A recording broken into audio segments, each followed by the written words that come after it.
नमस्कार, मैं हूं नारायण शर्मा और आप देख रहे हैं AINS न्यूज 24 चैनल। अब खबरें विस्तार से।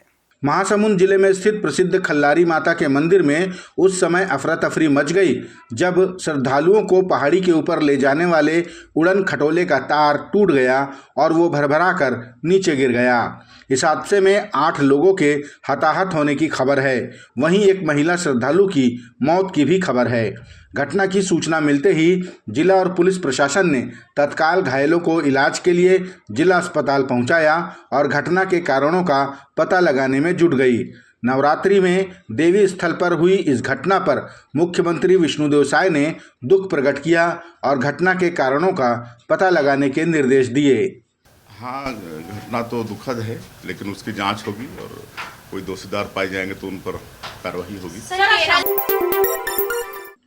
खेलो इंडिया ट्राइबल गेम्स के अंतर्गत 25 मार्च से 3 अप्रैल तक रायपुर, अंबिकापुर और जगदलपुर में होने वाली खेल प्रतियोगिताओं में देश भर के लगभग 3000 जनजातीय खिलाड़ी अपनी प्रतिभा का प्रदर्शन करेंगे।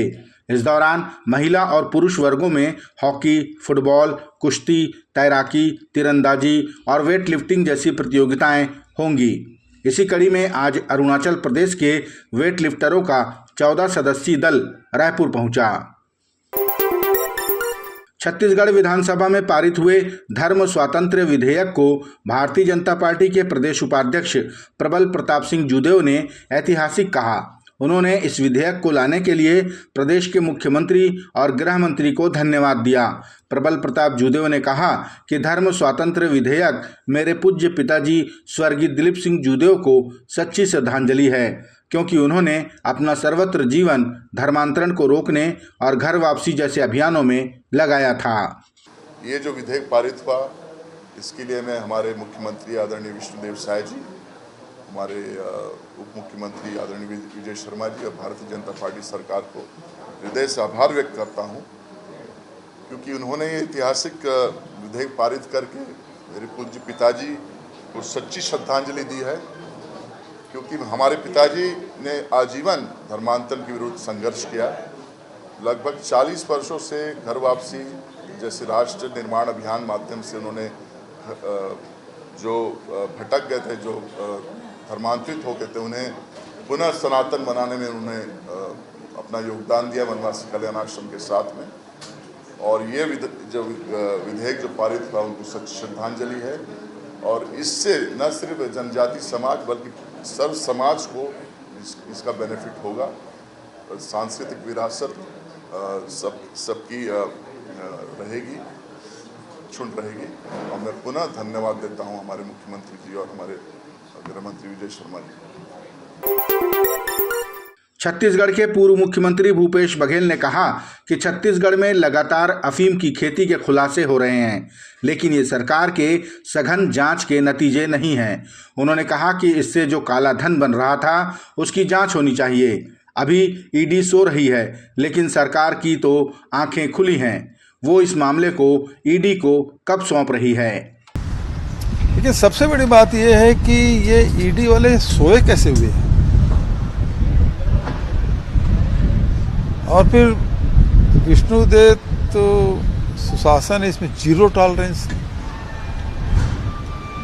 जब एनडीपीएस एक्ट में जो कार्रवाई हुई है तो उसमें देखेंगे कि ये पीएमएलए एक्ट भी लागू होता है, क्योंकि ये अवैध कानूनी है, काला धन है और मनी लॉन्ड्रिंग का मामला इसमें है, धन शोधन का मामला बनता है। तो सबसे पहली बात यह है कि राज्य सरकार ईडी को कब सौंप रही है, क्योंकि मनी लॉन्ड्रिंग का मामला है, क्योंकि इसे तो खेती का पैसा है कर दिखा नहीं सकते, है ना। काला धन हुआ और ये पैसा कहीं न कहीं गया है। तो ये ईडी वाले तो सोए हुए हैं, लेकिन विष्णुदेव साय की सरकार तो जाग रही है। वो तो जीरो टॉलरेंस की बात करती है। वो कब सौंप रही है इस केस को, ईडी को कब सौंप रहे हैं, और नहीं करते हमारे लोग जाके एफआईआर भी कराएंगे और कानूनी कार्रवाई करने के लिए बाध्य भी करेंगे। अंबिकापुर शहर में स्थित उद्यान संजय वन वाटिका में आवारा कुत्तों के झुंड ने हिरणों पर हमला कर दिया, जिसमें 15 हिरण की मौत हो जाने की खबर है। जानकारी के अनुसार वन मंडलाधिकारी अभिषेक जोगावत ने घटना की पुष्टि की है। ऐसी भी खबर है कि वाटिका प्रबंधन ने 14 हिरणों के शवों को पीछे जंगल में चुपचाप जला दिया। मौके पर एक मृत हिरण मिला। डीएफओ ने एसडीओ के नेतृत्व में एक जांच टीम गठित की है और 2 दिन के भीतर रिपोर्ट सौंपने के निर्देश दिए हैं। पूरे मामले में अब तक 4 कर्मचारियों को निलंबित किया जा चुका है। रायपुर पुलिस ने एक हफ्ते में दूसरी बार नशीले पदार्थ पर कार्रवाई करते हुए 2 आरोपियों को गिरफ्तार किया है। जानकारी के अनुसार मुखबिर की सूचना पर गुड़ियारी पुलिस ने सीएसईबी ग्राउंड में रेड की और नशीली गोलियां खपाने की तैयारी कर रहे 2 आरोपियों को रंगे हाथ गिरफ्तार किया। आरोपी इन नशीली गोलियों को चॉकलेट के डिब्बे में छिपा कर रखे थे। इनके पास से 676 नग निट्रोज पैम, 3 मोबाइल, 1 मोटरसाइकिल और एक धारदार चाकू बरामद किया गया। कल गुड़ियारी पुलिस स्टेशन में सूचना आई कि 2 व्यक्ति सीएसईबी मैदान में कुछ नशीली टैबलेटों को बेच रहे हैं और उनके पास में एक स्कूटी भी है। मामले को जो भी इंफॉर्मेशन आई थी उसकी तस्दीक करने के लिए टीम बनाकर मौके पर भेजा गया। जब टीम पहुंची तो वहां पे 2 व्यक्ति सिद्धू बाग और रोहित कुमार मौके पर मिले और साथ ही साथ उनके साथ में एक मोटरसाइकिल था। जब उनकी चेकिंग की गई तो चेकिंग के टाइम पे उनके पास से एक धारदार हथियार और साथ ही साथ 676 नाइट्रोजेपाम टैबलेट्स उनके पास से जब्त हुई, जो कि वो कंसील करके रखे थे खिलौने के डब्बे के अंदर।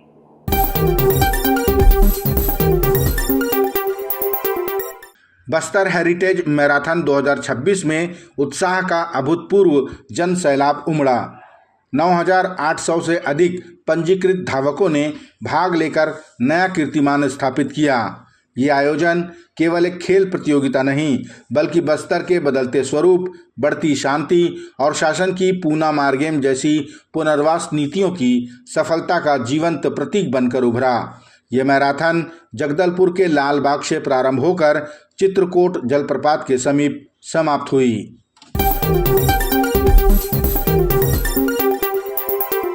ये थे आज के प्रमुख समाचार। आप देख रहे थे हमारा लोकप्रिय यूट्यूब चैनल AINS न्यूज़ 24। अब हमें इजाज़त दीजिए। कल तक रोजाना की ताज़ा खबरों के लिए आप देखते रहिए हमारा लोकप्रिय यूट्यूब चैनल। हमारे यूट्यूब चैनल को लाइक, सब्सक्राइब और बेल आइकॉन का बटन दबाना ना भूलें। नमस्कार।